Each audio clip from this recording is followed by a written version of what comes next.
சிந்து பைரவி சீரியல்ல இனிய எபிசோட்ல என்ன நடந்திருக்கு அப்படிங்கிறத பார்க்கலாம்.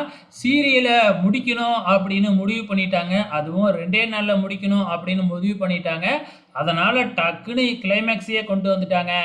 இப்ப நம்ம பைரவி வந்து சஞ்சய் வீட்டுக்கு தங்கறதுக்காக வந்திருக்காங்க இல்லையா? நாளைக்கு தான் ஃப்ளைட்டு அப்படின்னு உடனே வேற இடத்துக்கு போக முடியாது. திருப்பியும் வீட்டுக்கு போக முடியாது அப்படின்னு சொல்லிட்டு சஞ்சய் வீட்ல வந்து தங்கியிருக்கிறாங்க. இப்ப சஞ்சய்க்கு ஒரு ஃபோன் கால் வருது. எஸ்பி மீட்டிங்கை கூட்டியிருக்கிறாரு.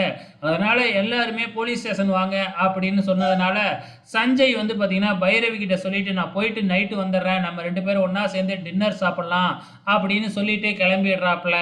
இப்ப நம்ம பைரவி சஞ்சய் வீட்ல தானே ஒரு ரூம்ல தங்கி இருக்கிறாங்க. ஸோ அந்த ரூம்ல அப்படியே சும்மா இருக்காம அங்க இருக்கிற டைரி இந்த மாதிரி இதெல்லாம் எடுத்து பார்த்துக்கிட்டு இருக்கும் பொழுது ஒரு இதை பார்க்குறாங்க, ஒரு நோட்டை. அந்த நோட்டை எடுத்து பார்த்தா சஞ்சய் பைரவியை பற்றி எழுதி வச்சிருக்கிறாப்புல. பைரவியை காதலிக்கிறது, பைரவியோட ஃபோட்டோ இது எல்லாமே அதில் ஒட்டி வச்சிருக்கிறாப்புல. இதை பார்த்த உடனே பைரவிக்கு எல்லா உண்மையும் தெரிய வந்துருச்சு.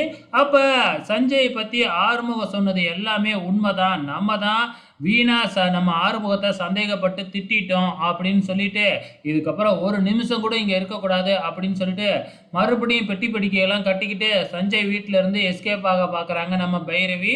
ஆனால் கரெக்டாக நம்ம சஞ்சய் அந்த நேரம் பார்த்து என்ட்ரி கொடுத்துட்றாப்புல.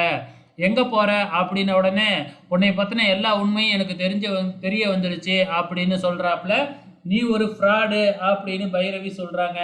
நம்ம சஞ்சய்க்கு ஒன்றுமே புரியவே இல்லை. என்ன ஏன் இப்படி பேசுகிற அப்படின்னு உடனே என் கூட வா அப்படின்னு சொல்லிட்டு மறுபடியும் ரூமுக்கே கூட்டிகிட்டு போய் அந்த டைரியை எடுத்து காமிக்கிறாங்க நம்ம பைரவி. அதுக்கப்புறம் உண்மையை ஒத்துக்கிறாப்புல.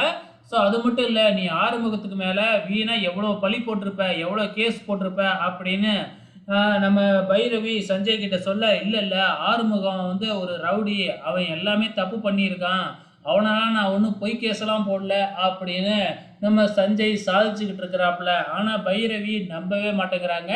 நான் தான் வேஸ்ட்டாக வீணாக ஆறுமுகத்தை சந்தேகப்பட்டுட்டேன், ஆறுமுகம் ரொம்பவுமே நல்லவன் தான் அப்படின்னு இப்போ நம்ம பைரவி ஆறுமுகத்துக்கு சர்டிஃபிகேட் கொடுத்துக்கிட்டு இருக்கிறாங்க. இதுக்கப்புறம் என்ன நடக்கும் அப்படிங்கிறத வெயிட் பண்ணி பார்க்கலாம்.